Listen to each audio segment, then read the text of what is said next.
What's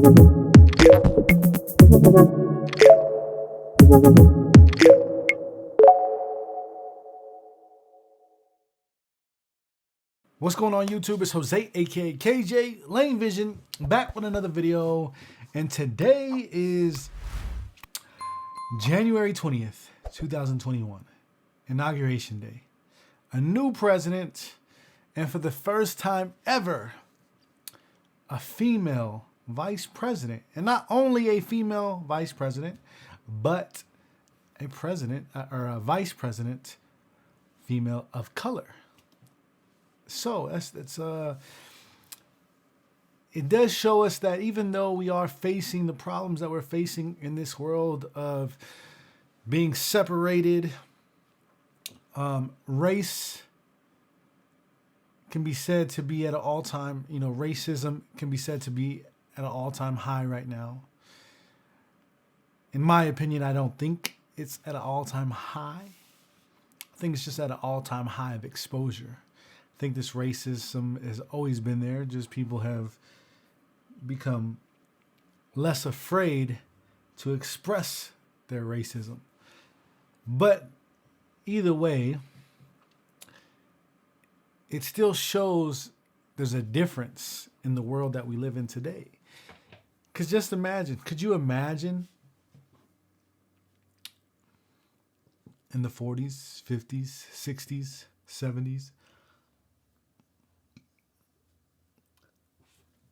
a female vice president, let alone a female of color vice president? And, for the ones out there who are saying, the world is never going to change, the world is never going to accept people of color, the world is never going to accept minorities, I beg to differ. And the fact that we have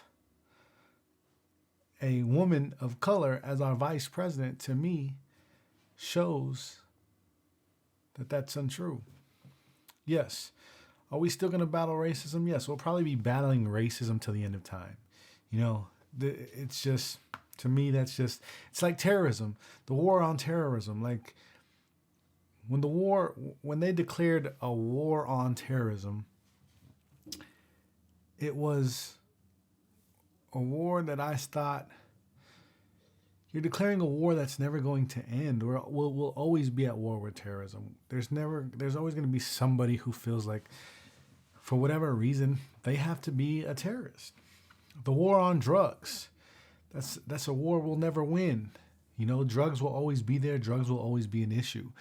And I'm not talking about marijuana. I'm talking about, hard drugs like meth and crack and those type of drugs. That's a war we're never going to win. We're never going to permanently stop those drugs from existing. Never going to permanently stop those drugs from destroying lives and destroying families, things like that. They'll always be there. And there'll always be somebody, whether it's a million people or just a handful of people who, feel like they're superior to others as far as their color of their skin and their financials and being better and all those different scenarios.